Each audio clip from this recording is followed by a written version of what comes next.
Hey, brand builder, Rory Vaden here. Thank you so much for taking the time to check out this interview. As always, it's our honor to provide it to you for free.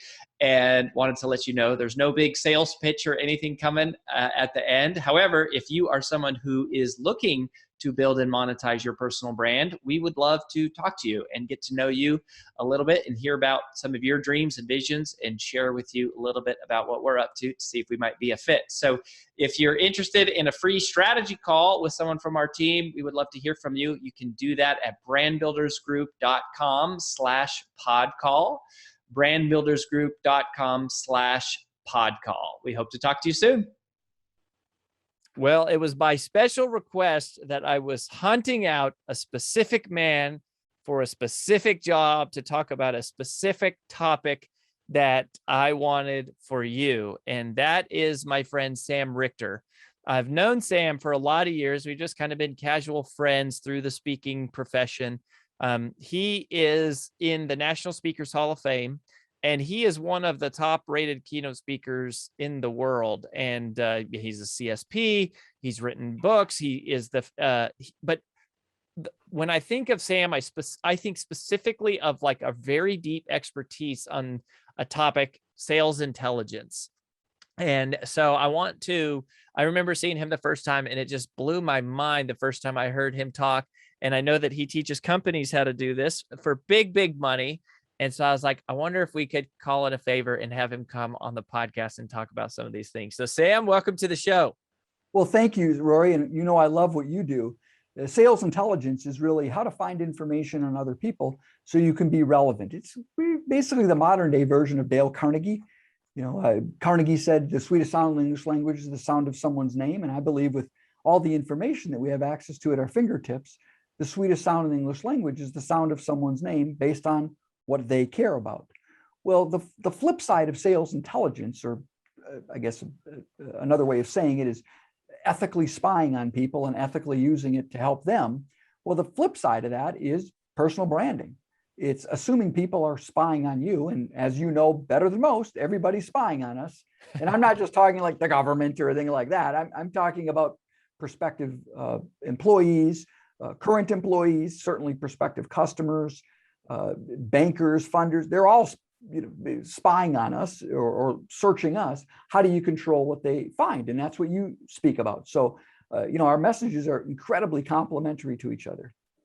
Yeah. And I think everybody has heard of Google clearly. Sure. But I don't think people understand, like the average person goes right to Google, types in something real quick. It's usually 3 words or less. Mm-hmm. And that's how they use it 99% of the time. Yep. When I heard you speak, it blew my mind that it's like, there is so much power in understanding how to use Google.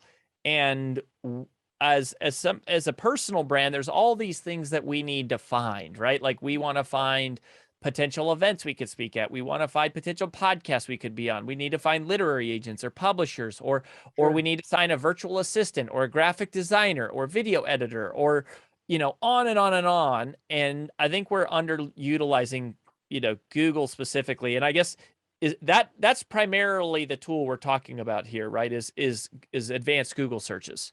Well, it's Google. It's also social media, LinkedIn, Twitter. It's also what most people don't know, and I'll kind of shock them with this.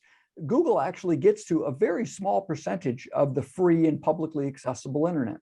The rest is what we call the invisible web. Now, the invisible web, you probably heard of the deep web or the dark web. That's where bad guys hang out, and that makes up even an incredibly tiny percentage of the invisible web. So that 95% of the free and publicly accessible internet is just websites that, for whatever reason, Google can't vacuum up. And so there's a lot of those kinds of websites. So what I mean by vacuum up, if you think of Google as like nothing more than a big vacuum cleaner, because that's kind of what it is. It just goes around, finds websites with words on the page. It sees those websites, flips on the vacuum cleaner, sucks up the words, stores the words in the Google vacuum cleaner bag or the database. You go into Google and type 1 or 2, 3 words. There's no human being sitting in the background. It's basically Google saying, where do those three words appear most often? Now, the challenge, now Google's awesome, right? And we know that. The challenge, and its algorithms are amazing. The challenge is, let's say I go in and type in the word speaker. Well, do I mean professional speaker or Bose stereo speaker? Mm-hmm. Now, again, Google's pretty good because it probably knows what you've searched on in the past. It knows what websites you've looked at. So it's probably going to give you the right information. And you know, its job is to do that. But remember that Google is a search engine, but they're not a search engine company. They're an advertising company, meaning they want you to get really good results, but they wouldn't mind if you clicked on an ad once in a while. So what I teach is how to really refine those results, whether it's on Google or the invisible web, using mathematical algorithms. And then I also teach and build tools that automate that. Yeah, so let's talk about the algorithm. What does that mean? You know, like when I hear I could use an algorithm, I'm like, I don't know. Algorithms use me. I don't use algorithms. So tell me about, what does that mean to have an algorithm that you use on Google? Sure, it's just a fancy way of saying a simple mathematical equation. So for example, let's use that one I just gave. I go into Google, I type in speaker, and I get a bunch of results on stereo speakers. A very simple switch is to go back in, do speaker, and then type in the minus sign and attach that to the word stereo. So the minus sign needs to touch the S in the word stereo. Now, every result you're going to get will have the word speaker in it. But if any of those results have the word stereo in it, those results won't show up. And I can do that about 30 times. So I can start out with a super broad search term and in seconds get down to the information that we care about. Another simple trick is using quotation marks. Now, if you go into Google and type in Karen Jane Anderson as an example, well, you'll get some really good results. Probably the first page of results will be Karen Jane Anderson.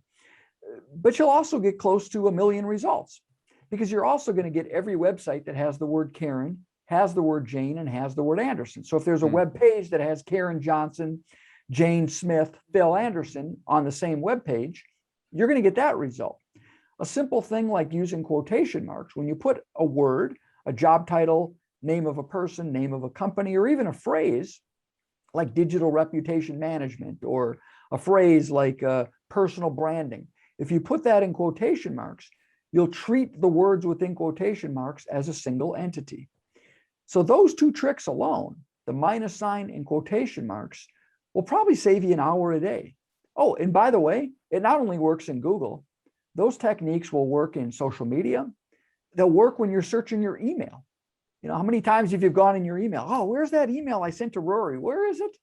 Those tricks will work. Or even your network drive. Where's that presentation I sent to the Widget Corporation? You can go in and put Widget Corporation within quotation marks. You'll get better results. Interesting. So this is you're referring to Boolean logic, right? That's correct. Yep, that's very correct. Yep. And there's other things beyond Boolean, but in general, that's correct. So what is Boolean logic? Like, what does that mean? And how many elements are considered part of it? Because this is what you're talking about is a really big deal. Of like, you know, the problem with Google is that it searches like this gigantic universe. And so finding, and for most of our clients, they wouldn't be searching for speakers. It's more like they're searching for events that have speakers. Correct. Yep. Right. And so if you said, you know, insurance association speakers, I mean, who knows what comes up, but it could have stuff like you're saying, like, you know, musical stuff because of the word speakers. Right. Right. So Boolean actually is from a 19th century mathematician, a guy named George Boole. And the first modern use of Boolean, George Boole is kind of credited with, for lack of a better term, coming up with the zeros and the ones. So in the 19th century, the mathematical patterns that make technology work. Now, the beauty of really great technology is it's intuitive, right? I fire up Google, I type in 2 words, results just show up. That's kind of the problem of really good technology. I type in 2 words, results just show up. So I never really learn, for lack of a better term, the good stuff. And the good stuff is the Boolean or reading the manual. The good news is it's very easy. Just most people don't do it. And frankly, most people don't need to do it. It's really when you're wanting to laser focus a search where you might need that information. So for example, if I wanted to find the meeting planner at the, here would be a good one, the meeting planner at the Speaker Association, but not the National Speakers Association, the Stereo Speakers Association. I'm making this up. I don't know if there is, there probably is a Stereo Speaker Association, you know, high fidelity stereo speaker. But that's where you would use these combinations of quotation marks and minus signs, plus signs. There's a bunch of other ones as well to really refine your results.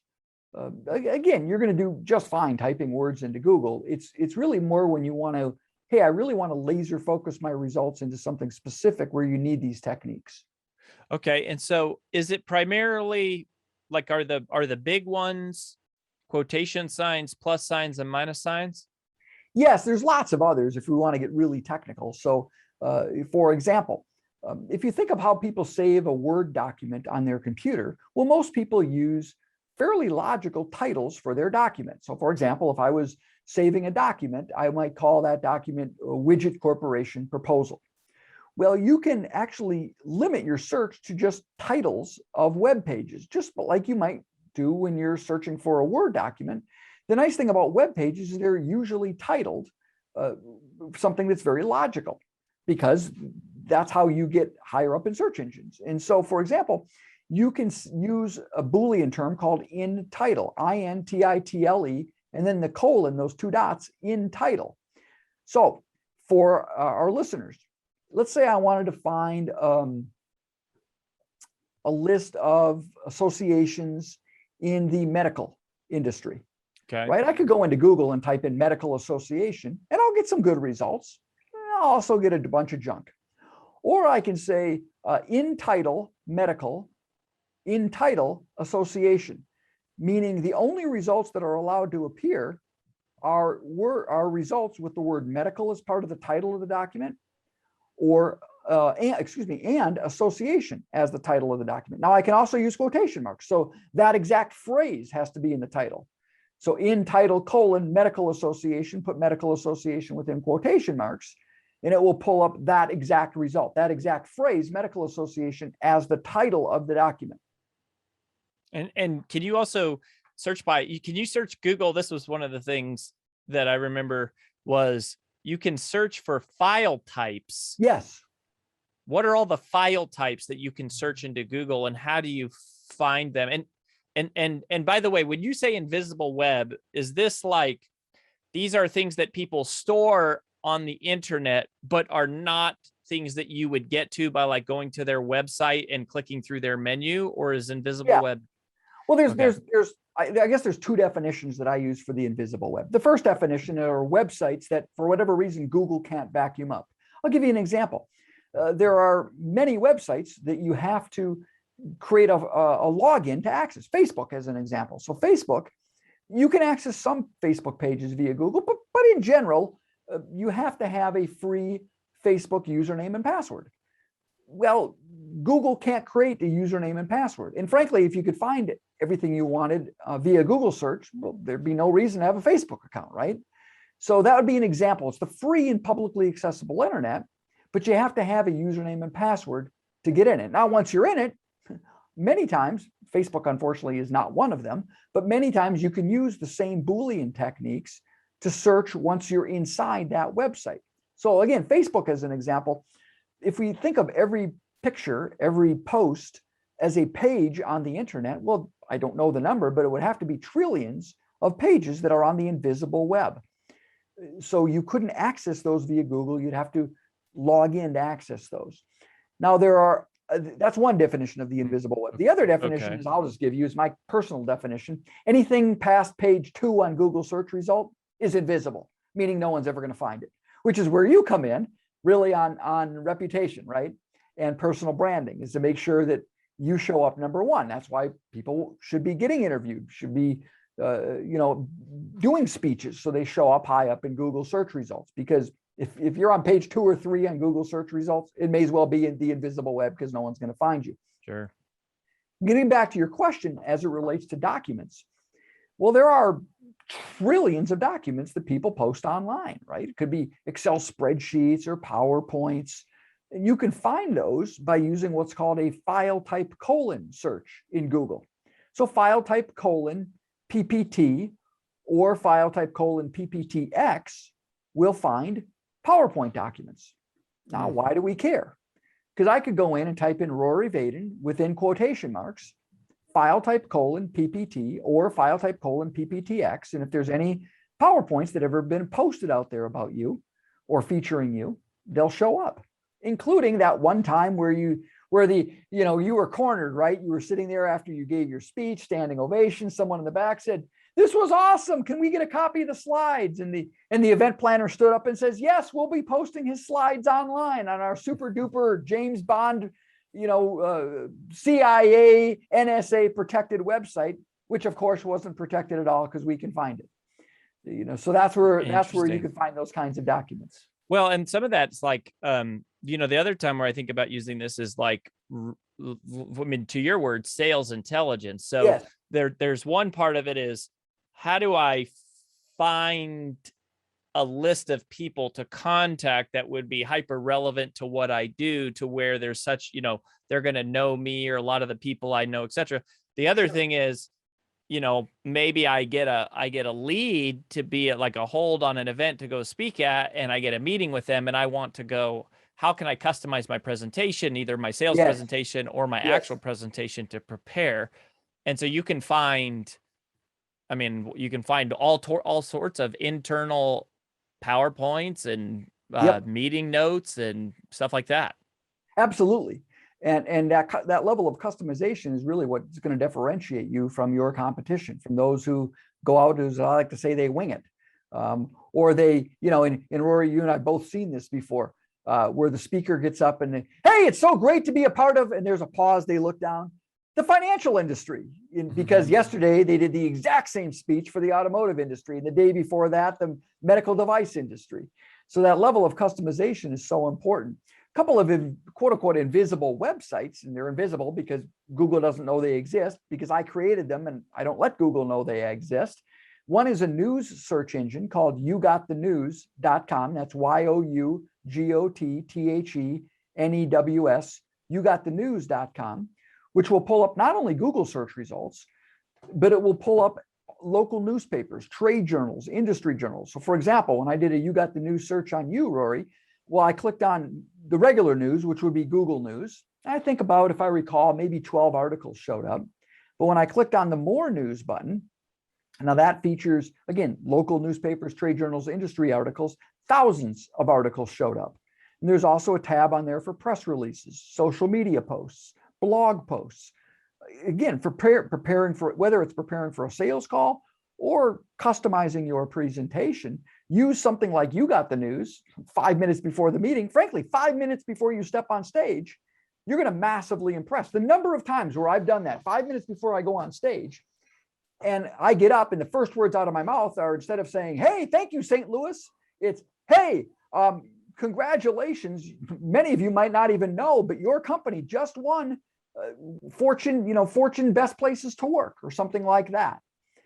That massively differentiates. Another one is a site I built called You Got Research, YOUGOT research.com. And that one will specifically find a credible, objective research, white papers on different trends, survey results, but every single result is a PDF file. Why a PDF file? Because I found in doing Google searching, oftentimes when I'm searching for reports, all I get are places that want to sell me the report. In this example, I actually get the report. I get the PDF file. And there are things I teach on what to do with PDF files and how you can use those in sales. But for preparing for a speech, it's great stuff. Well, that's funny. Yeah. So we are this Wednesday releasing our Trends in Personal Branding National Research Study. It's a PDF. It will live on a hidden URL, of which it will be behind a gated. We're not selling it. We're giving it away for free, but it'll be behind a gated page. And we won't be able to find it. We won't be able to get behind the gated page. But if somebody downloads your document and then posts it on their server, then we'd be able to find it. Interesting. Of which surely they would, somebody in the world that might do that. Yeah. So that just means like, and you're saying that yougotresearch.com is like, if I'm trying to research a subject of any kind, then I'm going and just saying, show me all kind of like statistically valid research studies. And I've modified So there's different buttons. So one would be trend reports. So that would be research reports that talk about trends. Another one's survey results. So specifically dealing with survey results. And there's overlap between the two. Market outlooks. And then there's even a button in there that it's called, I think it's industry statistics. I don't have it in front of me. But that actually mines the invisible website, the Department of Labor. So for example, if you went in and typed in construction and then click that button, it will pull up all the latest statistics as it relates to types of employees, how much money they make, how many employees they are in that industry. Again, help you, whether it's doing business planning or whether it's preparing for a presentation, just gets you that information, credible, objective information in seconds. Again, could you do it on your own? Absolutely. But knowing these techniques and knowing where to look, I think can save you potentially hundreds of hours per year. I mean, yeah. I mean, talk about like podcast topics or blog topics or book, site having, I mean, I think of having credible information to cite in an actual book or something that it's like, it needs to be statistically like sound. That kind of thing is Right. really is huge. So that in that case, those tools that you built, they are just layered on top of Google. That's correct. It's sitting on top of Google, and I'm adding a 30 to 50 word Boolean algorithm. All you've got to do is type in, let's say you want a trend report. You just type in construction, if that's the industry you care about, trend reports. There's a pull down menu that allows you to search by date range. So you choose past year, type in construction, click trend reports, and a 50 word algorithm is going to be running in the background. Now, here's another little trick for you too. Finding PowerPoint documents. So that would be file type : PPT or PPTX. Here's where there's a great one. It's kind of one of those sayings when people talk about writing or jokes or something like that, right? Like everything that's already been written or everything that already could be written has already been written by somebody in some shape or form. Okay, what I mean by that is, for those of you with kids in the audience, this can help a lot with their homework, because my kids would never call me when they've got a research report due in college. They've known about it for 3 weeks, but they happen to call me 4 hours before it's due. That would never happen, right? So here's a little trick. You go in and you search for a PowerPoint document on your topic. So let's say your topic is you're doing a report, or again, in using our examples here, maybe you're going to be speaking in the automotive industry. So whether it's doing a report or you're speaking in the automotive industry, go into Google, type in, say, automotive trends, and then now here's a little trick: or in all uppercase, preceding or right after the or. If you type in or in uppercase, a space before and after the or, now not lowercase, but uppercase or, you'll get either or. So you expand your search. So I might type in automotive automotive trends or in all uppercase issues, file type : PPTX. I'm telling Google, go find me a PowerPoint document, only PowerPoint documents with the word automotive, with the word trends, or the word issues somewhere inside that PowerPoint. Now, if I want to refine it even further, I can say in title automotive trends or issues, file type : PPTX. A bunch of PowerPoints will appear. Now, how is this a huge time saver? You click on a few and you try to find other people's data. Now, you're not going to plagiarize, you're not going to use their PowerPoint. But in the lower right or left corner, what do we all do if we're decent at and we're ethical at what we do? We put our source for the data. Widget Corporation 2020 study, right? You're going to find that in the lower right corner of a PowerPoint slide. We're going to grab the name of the source, go back into Google, paste that in, put it within quotation marks. Now we're going to go find the original source of that data. So it was a little complex what I just described, much easier if we were on Zoom and I was showing you, but hopefully people get it. Because what I'm doing is I'm looking at somebody else's PowerPoint presentation, not to steal their content, but to see what data sources did they use. Now I'm going to go back into Google, find the original data source. Well, heck, I've just saved myself 3 hours of research. Yeah, I feel like that happens a lot too, where people will cite it, but then sometimes people will cite things and they've never actually, like the one I think of is the statistics you hear about how much of the workforce is disengaged. Like so many people use that, and it's like a Gallup survey. Yep. But most of the people who use that have never actually read the actual report. Exactly.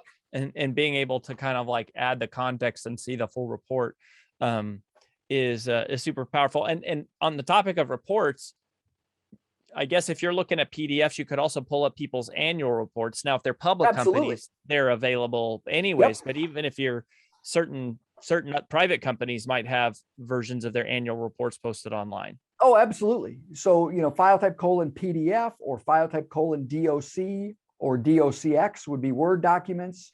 Excel would be XLS or XLSX.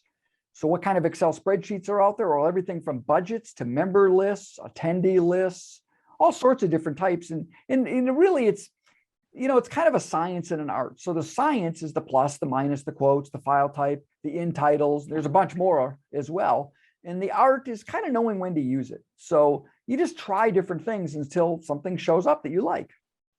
Yeah. So, but if I wanted to, let's say that I had I wanted to get more speaking gigs. Yeah. And I wanted to go like, I need all of the associations, I want to get all the, whatever, the financial advisors and like associations. So I could just theoretically say, I might go on and do something like in title financial associations file type :.xls. Yeah, you could do that.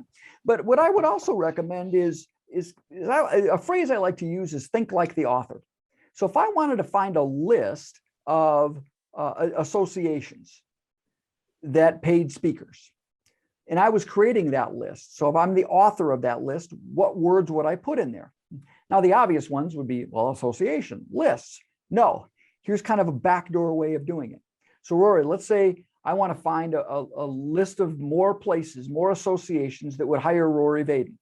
Well, what I might do is pull up my past client list and say, hey, I'm going to type in 3 associations who paid me in the past.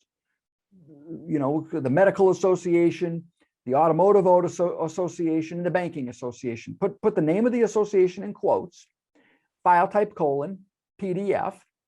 All right. So what I'm saying is those 3 associations have to be in the PDF file. But then I'm going to do something a little bit different. I'm also going to add the phrase member directory. So I'll put that in quotes, or in all uppercase, membership directory, put that in quotes, or in all uppercase, attendee list. What I'm looking for is a PDF document where all 3 of those associations have appeared. The concept being is if there's a list of great associations out there, if those 3 aren't in it, it's not a good list. But if those 3 are in it, it's probably a really good list. So it's kind of, again, that phrase, thinking like the author. Well, if I was creating a list of great associations, for it to be any good, what 3 associations would have to be in there? Search for those instead of just searching for the phrase association list. I need the Sam Richter past keynote client, fee range greater than X, file type .xls file. Exactly. So that's, this is amazing. These are free searches. These are free. Yeah. Boolean Logic is all free. Theoretically, you could just go to Google and start messing around with plus, minus, file type, in title, in quotes, in quotes, all in text, in URL. I mean, there's a bunch of them, but the key is, you don't have to get too fancy. I mean, I guarantee you, if you just start using quotation marks and minus signs, just forget all the rest of it. Quotation marks and minus signs, you'll save yourself 2 hours a day. And the minus sign, does it have to be there's a minus sign and then a space, or does it have to be? No, the minus sign must touch the word that you want to remove. Now, if you want to remove a phrase, so if I wanted to remove stereo speaker, I'd put stereo speaker within quotes, and then the minus sign would touch the first quote. Got it. I got it.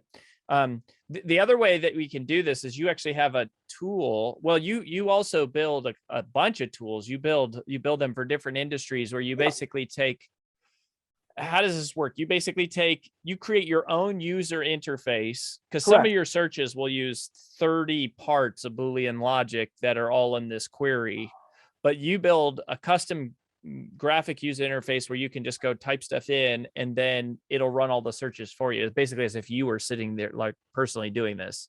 Correct. So what I do in the industries in which I speak, my kind of stake in the ground is very high content. So obviously entertaining, motivational, those kinds of, got to do that. But also very high content. And kind of what I like to say is hire me, and the learning, and most important, the implementation or the execution of what I share doesn't have to stop once the ovation subsides. So I produce what's called a sales intel engine for just about every industry in which I speak, in the sales intel engine. So I'll interview my prospects and I'll say, who are the types of companies that you call on? What are the types of decision makers? Why does somebody buy from you? Why somebody buys might be, I call that a sales trigger. What's going on in their life where they need you today? And then I will build Boolean algorithms, and it could be 20 to 50 different words. And then I'll add a button on top of that, if you will. So instead of somebody having to type the 30 to 50 word Boolean algorithm, let's say that they sell to electrical engineers. So instead of having to search the 30 to or type in the 30 to 50 word algorithm to find electrical engineers, I just have a field that says location. They type in Dallas. There's a button that says electrical engineers. They click on the button and it'll instantly pull up all the electrical engineers in Dallas. So you can even search, you can narrow searches by location. I mean, you can narrow your search by anything with Google. Yep. But that's a very specific Boolean. I wouldn't even want to try to explain it to you because it's pretty complex in terms of being able to, yes, you could type in Dallas, but to literally get the city of Dallas is a pretty long equation. Interesting. So where do you go to, how do we go learn about these? So you said you call them sales intel engines, and you built them, you have built these for different verticals, for different industries. Yeah. And I build them all the time. And I have a holding page, for lack of a better term, a catalog, where after I do them for a company, I'll say, hey, I wonder if anybody else would want something like this. And I'll take out some of the personal things related to that company and make it available on an industry basis. So I've got a web page. My catalog is Intel Engine, INTEL, and then engine is spelled weird, NGIN. So INTELNGIN.com. And that will have, I think right now there's probably a dozen engines on there. I've got about 3 dozen more that I still need to, frankly, build their landing page and put them on there. But in general, I mean, you'll go there, you'll see ones for the conveyor belt industry, for the electronics industry, for the speaker industry. And then there's a general one, it's called the premium engine, that just kind of is all things to all people. For financial advisors, I've got a really powerful one. So those are the kinds of engines I've developed. Fascinating. So then we don't have to actually know any of this stuff. We can just whatever, pay a little monthly fee, and then just like type in the filters and you'll pull it all up. And then it just sends us to Google and just says, here's exactly what you need. Yeah, it's just designed to save you time and hopefully help you find information that you might not even have otherwise known that existed. Now, inside the engines, I also search other search engines and other databases beyond Google. Google's the primary one. I'd say 80% of the results will show up in Google, but 20% I'm also searching other, if you recall earlier, invisible websites. Interesting. Yeah. Well, I mean, I think about if I had to do a book launch and I wanted to grab a list of book reviewers or media writers or podcast hosts, or I wanted to grab, a bunch of associations, or I wanted a list of a membership directory of everybody in this industry, that, the way my mind would normally go about that is hire a VA, give them parameters, and let them go search for hours and hours and hours. But if I just search for file type, like a membership directory and the right things, like that probably is those things that I'm looking for have likely been compiled by somebody somewhere. And if I know how to do the Boolean logic, I can like go right to it if it's on the web somewhere. Yeah, if it's on the web. Now the challenge today, especially in today's world, with certainly a lot of these member directories and attendee lists show up, you still have to be careful because, as again, depending on what statistic you read, who knows which one's right. But a good percentage, 30 to 40% of people have left their jobs or will leave their jobs either in the past year or the next year, whatever that number is, I don't know. And so that means that a lot of those lists may no longer be valid. That's why I also use LinkedIn. A lot of these techniques, these same Boolean techniques you can use within LinkedIn. Theoretically, people keep their LinkedIn profiles up to date. So that's why I like LinkedIn. So for example, I could go into LinkedIn and in the main search form, I'll type in book reviewer. Now, if I type in book reviewer with no quotation marks, I'll get book reviewers, but I'll also get anybody who's I'll get a music reviewer who's read a book. So book reviewer within quotation marks will tell LinkedIn only find that exact phrase.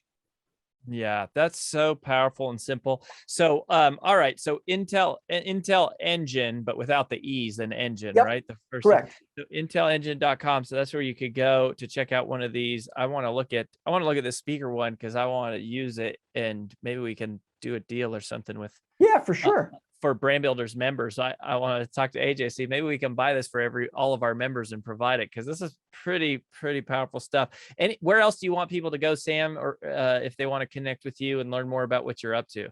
Yeah, just go to samrichter.com, Sam Richter.com, or frankly, Rory, if you can't find, just go to Google, type in my name, with or without quotation marks. That's my business card. I mean, if you couldn't find me that way, don't listen to anything I have to say, because I've also had to learn the flip side of this, right? So if I'm going to teach how to find people, I better be able to be found.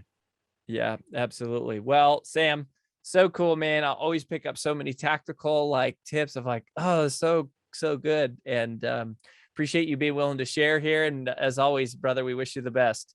Thank you. You too. Keep up your great work. It's so needed in today's world. And I'm just super excited for all that you've accomplished. Congratulations. Thanks, buddy.